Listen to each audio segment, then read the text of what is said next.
Nós queremos pregar hoje uma mensagem talvez mais conhecida do povo cristão, talvez a mais pregada em relação com as almas em necessidade de salvação.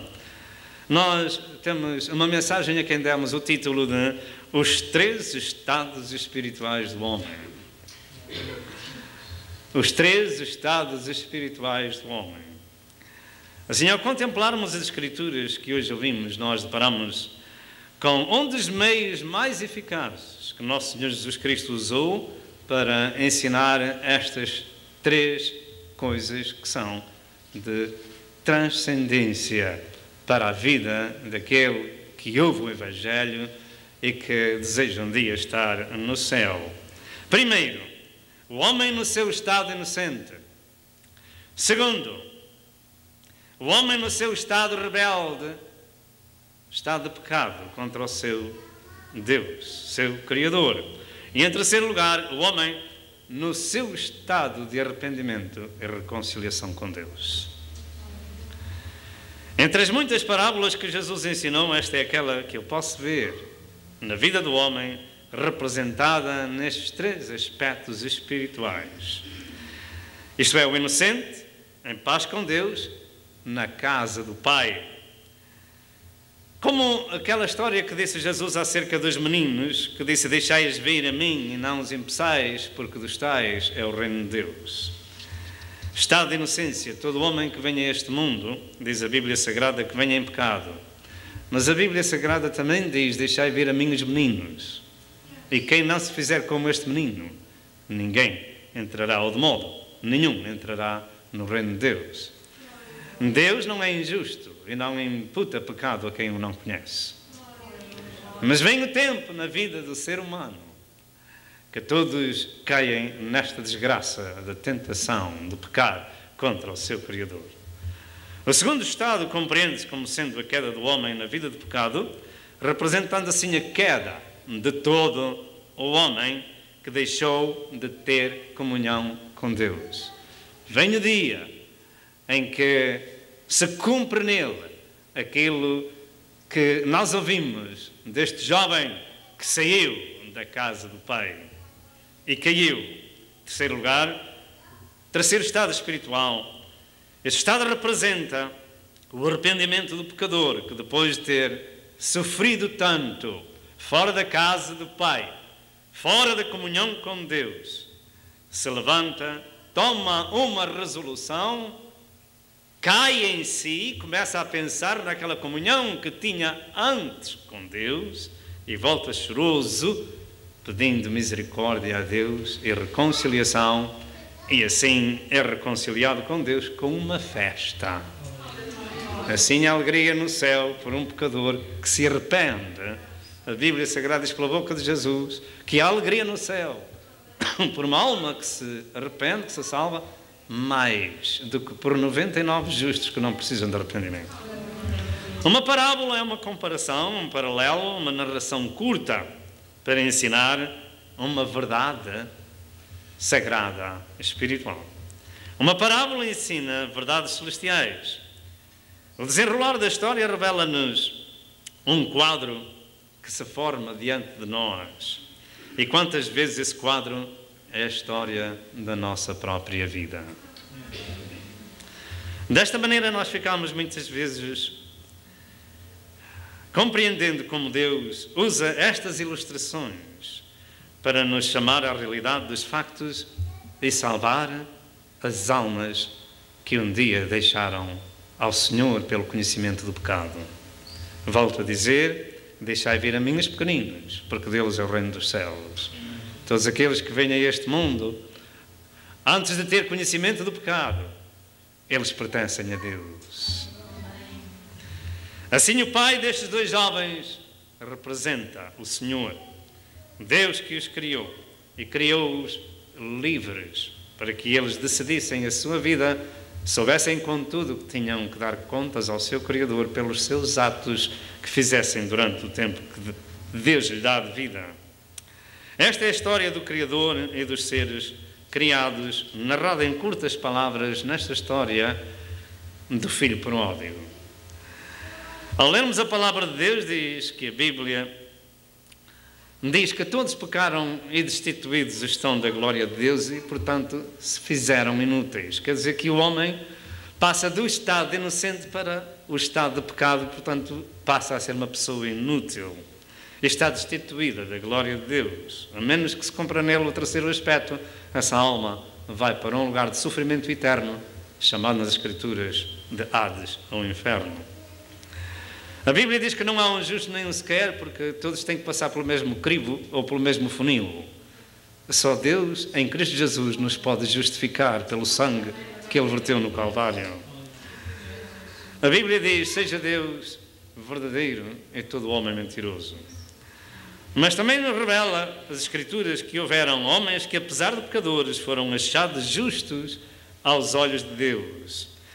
Pelo que o Senhor os usou para pregarem a sua palavra. Foram justificados pelo Senhor. Por exemplo, Moisés, ele acabou por ser um assassino, tendo matado um egípcio. Mas diz a Bíblia Sagrada que ele foi achado o homem mais manso que havia sobre a terra. Um homem chamado Abraão, o pai da fé, o pai dos judeus, foi chamado o amigo de Deus. João Batista foi achado como sendo o homem maior, nascido de mulher. E há tantos outros caracteres na Bíblia Sagrada que podemos fazer menção. O capítulo 11 aos Hebreus nos fala de muitos heróis da fé. Deus justifica o pecador e o usa para a sua glória, santificando-o pela palavra, pelo Espírito Santo e pelo sangue do Cordeiro. Todos estes decidiram uma vez ouvir os conselhos do Pai Celestial para voltarem à casa do Pai. Assim, nesta parábola podemos contemplar a tristeza de um pai de família que vê o seu filho mais novo partir sem rumo certo.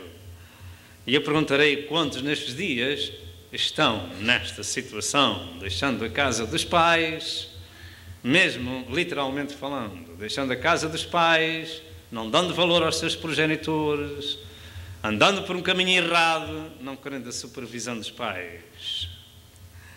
Podemos avaliar o coração daquele pai que perde seu filho pelo facto de ser bom pai, tendo criado seu filho extremosamente, não para ser escravo, mas para ser livre. Aquele pai iria ficar bem triste e pesaroso por o filho não ouvir os seus santos conselhos.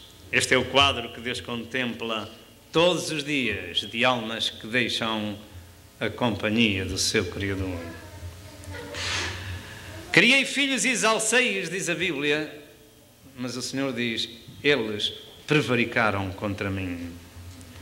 Diz ainda a palavra de Deus que quando Adão e Eva comeram do fruto proibido, Deus disse estas palavras, eis que o homem é como cada um de nós, sabendo o bem e sabendo o mal. Eram agora pessoas conscientes daquilo que estavam fazendo. Ninguém é inconsciente. Todos têm uma consciência para saber se fazem bem ou se fazem mal, de acordo com aquilo que lhes dita a palavra de Deus. E se nunca a tiverem ouvido, a Epístola aos Romanos também diz que a consciência é o evangelista com que Deus dotou o homem para o acusar ou defender daquilo que ele pode fazer bem ou mal. O São Paulo diz que por um homem entrou o pecado no mundo e por isso passou a todos os homens e assim todos pecaram. Assim o homem na sua vida passa por tentações e quedas e necessita de um ajudador para se levantar, para voltar à reconciliação e ficar de pé diante de Deus. Adão e Eva necessitavam que Deus os cobrisse com túnicas de animais e foi feito o primeiro sacrifício em prol do homem, porque Deus viu a situação da sua queda. Deus levantou da queda os nossos primeiros pais. Inocentes animais davam assim a sua vida, o primeiro sangue era derramado em prol do homem por causa de si próprio. Vindo a lei, Deus continuou a mostrar ao homem que os animais eram mortos e o seu sangue era aspergido sobre o altar para cobrir o pecado do homem, para que Deus não eliminasse o homem de uma vez e para sempre e já o tinha feito uma vez, deixando apenas uma família chamada Noé. Deus, por consequência, continua a mostrar ao homem a necessidade de derramamento de sangue de inocentes em favor do pecador, até que viesse o tempo da correção, até que viesse o seu Cordeiro para tirar o pecado do mundo, Jesus Cristo. Em terceiro lugar, vindo a hora da graça, Deus ordenou que viesse esse Cordeiro Santo tirar o pecado do mundo. Vamos tirar. Só carrega com o seu pecado aquele que deseja carregar. Porque a Bíblia Sagrada diz que o seu sangue nos purifica de todo pecado. É só. Só é pecador quem quer, só vai para o inferno quem quer. Deus, no Calvário, deixou o sacrifício do seu Filho para todas as gerações, para que pela fé pudéssemos ver que Ele foi o carregador do fardo de toda a humanidade, o justo, morrendo pelos injustos. Assim lá na cruz foi revelado o quadro do amor de Deus. A Bíblia Sagrada diz que é para todo aquele que nele crê, não morra, mas tenha a vida eterna. E não é apenas para a primeira geração, mas para todas as gerações. Assim, ainda que o homem conhece o bem e o mal, só o conhece quando atinge uma determinada idade. Já falamos acerca das criancinhas que disse o Senhor, deixai-os vir a mim. Mas vem o dia em que começa a despontar neles ódio, mentiras, roubos, assassinatos, palavras obscenas, tendências carnais. Essa é a natureza adâmica. Começa a despontar e começa a sair com a idade. E essa é a necessidade de reconciliação com Deus. Saber que é pecador e que necessita da misericórdia e do perdão de Deus. Portanto, o homem só conhece o bem e conhece o mal com a idade. E só sabe o efeito depois da queda. Enquanto o homem está em pé, não sabe se cair pode partir um braço ou uma perna. Isso acontece a muito boa gente por este mundo fora. Mas é quando partiu o braço ou a perna, não se esmorrou.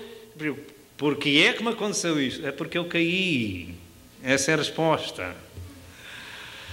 Virá a todo ser vivente um dia de tentação, um dia de rebeldia, um dia de queda pelo seu pecado. Se assim não fosse, então a Bíblia Sagrada diz: todos pecaram e destituídos estão da glória de Deus. Então o Senhor teria que usar outra palavra: alguns pecaram.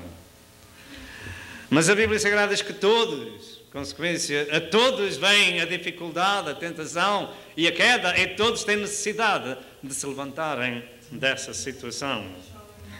Eu compreendo que o homem não sabe dar valor ao bem se não conhecer o efeito do mal.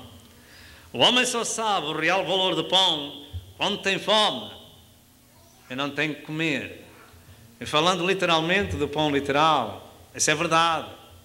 É porque quando há fartura não se dá valor ao pão. Mas quando ele falha, até as migalhas servem para encher o nosso estômago. Se pudermos enchê-lo com migalhas. Mas na vida espiritual, o homem só dá valor à palavra de Deus quando ela lhe falta. E essa é a razão da pregação desta manhã. É que quando o homem tem pão farto, não lhe dá o valor ao pão espiritual. É normal ir à casa de Deus para ouvir os pastores pregarem. É normal e acaba por ser em nós uma segunda religião, não dando valor exato ao poder de Deus para a salvação da nossa alma. Mas se um dia por qualquer motivo há uma queda e Satanás suja, bem sujo a pessoa, então começa a pensar como o filho pródigo: na casa do meu pai os meus criados nada lhe falta e eu aqui pareço de fome.